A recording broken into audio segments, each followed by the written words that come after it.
Hello everyone, ನಾನಿವತ್ತು slanting arch tutorial ಮಾಡ್ತಿದ್ದೀನಿ. ಅದು ಸ್ಯಾರಿ ಫುಲ್ ಗೋಲ್ಡ್ ಇರೋದ್ರಿಂದ ವೈಟ್ ಬೀಡ್ ತೊಗೊಂಡು ಲಾಕ್ ಮಾಡ್ತಿದ್ದೀನಿ. ದೆನ್ ನೀಡಲ್ ಮೇಲೆ ದಾರ ತೊಗೊಂಡು ಸ್ಲ್ಯಾಂಟಾಗಿ ಅದನ್ನು ಡಬಲ್ ಕ್ರೋಶ ಮಾಡಬೇಕಾಗುತ್ತೆ.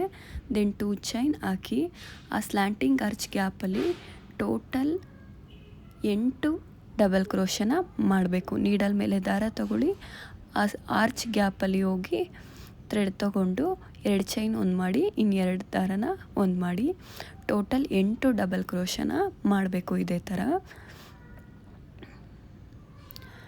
8 ಡಬಲ್ ಕ್ರೋಶ ಆದಮೇಲೆ ಅದು ಎಲ್ಲಿಗೆ ಬರುತ್ತೆ ನೋಡಿ, ಅಲ್ಲಿಗೆ ಕರೆಕ್ಟಾಗಿ ಲಾಕ್ ಮಾಡಬೇಕು. ಲಾಕ್ ಮಾಡಿದ್ದಾದಮೇಲೆ ಆ ಡಿಸೈನ್ನ ಟರ್ನ್ ಮಾಡ್ಕೊಬೇಕು. ದೆನ್ ಸ್ಮಾಲ್ ಬೀಡ್ಸ್ನ ಆ್ಯಡ್ ಮಾಡ್ಕೊಬೇಕು ಕ್ರೋಶಾಗೆ. ಸೆಕೆಂಡ್ ಸ್ಟೆಪ್ಪಲ್ಲಿ ಬೀಡ್ಸ್ನ ಆ್ಯಡ್ ಮಾಡ್ತಾ ಹೋಗ್ತೀವಿ. ಒಂದು ಬೀಡ್ ಆ್ಯಡ್ ಮಾಡಿ ಮೇಲ್ಗಡೆ ಚೈನ್ ಗ್ಯಾಪ್ ಇರುತ್ತಲ್ಲ, ಆ ಚೈನ್ ಗ್ಯಾಪ್ಗೆ ಲಾಕ್ ಮಾಡ್ತೀವಿ. ಒಂದು ಬೀಡನ್ನ ಆ್ಯಡ್ ಮಾಡೋದು, ಚೈನ್ ಗ್ಯಾಪ್ಗೆ ಲಾಕ್ ಮಾಡೋದು. ಟೋಟಲ್ 8 ಡಬಲ್ ಕ್ರೋಶ ಮಾಡಿದ್ವಿ ಅಲ್ವಾ, 8 ಚೈನ್ನ ಹಾಕ್ತಾ ಹೋಗಬೇಕು ಸೆಕೆಂಡ್ ಸ್ಟೆಪ್ಪಲ್ಲಿ. ಇದು ಒಂದೇ ಸ್ಟೆಪ್ಪಲ್ಲಿ ಹಾಕೋ design, slanting arch design.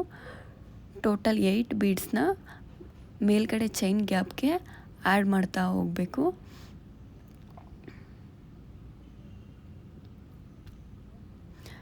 Then ಡಿಸೈನ್ನ turn ಮಾಡಿಕೊಂಡು ನೆಕ್ಸ್ಟ್ ಸ್ಟೆಪ್ನ ಸ್ಟಾರ್ಟ್ ಮಾಡಬೇಕು. 3 ಚೈನ್ನ ಹಾಕಿ ಬೀಡ್ ಕೆಳಗಡೆ ಗ್ಯಾಪ್ ಇರುತ್ತಲ್ಲ, ಆ ಗ್ಯಾಪಲ್ಲಿ ಲಾಕ್ ಮಾಡಬೇಕು. ಅದು ಆರ್ಚ್ ಥರ ಕಾಣಿಸುತ್ತೆ. 3 ಚೈನ್ನ ಹಾಕಿ ಬೀಡ್ ಕೆಳಗಡೆ ಗ್ಯಾಪಲ್ಲಿ ಲಾಕ್ ಮಾಡ್ತಾ ಹೋಗಬೇಕು. ಆ ಬೀಡ್ ಕವರ್ ಆಗೋ ಥರ ಡಿಸೈನ್ನ ಹಾಕ್ತಾ ಹೋಗಬೇಕು.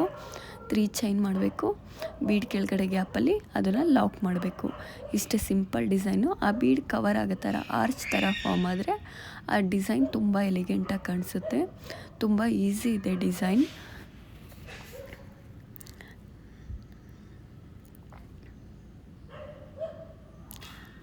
ದೆನ್ ಅದಷ್ಟು ಕಂಪ್ಲೀಟ್ ಆದಮೇಲೆ ಅದು ಎಲ್ಲಿಗೆ ಬರುತ್ತೆ ಕರೆಕ್ಟಾಗಿ ಅಲ್ಲಿಗೆ ಲಾಕ್ ಮಾಡಬೇಕು ಅದನ್ನು. ದೆನ್ 3 ಸಿಂಗಲ್ ಕ್ರೋಶನ ಮಾಡಬೇಕು. ಒಂದು ಸ್ಲ್ಯಾಂಟಿಂಗ್ ಆರ್ಚಿಂದ ಇನ್ನೊಂದು ಸ್ಲ್ಯಾಂಟಿಂಗ್ ಆರ್ಚ್ಗೆ 3 ಸಿಂಗಲ್ ಕ್ರೋಶ ಮಾಡಿ ಸ್ಟಾರ್ಟ್ ಮಾಡಬೇಕು. Thank you.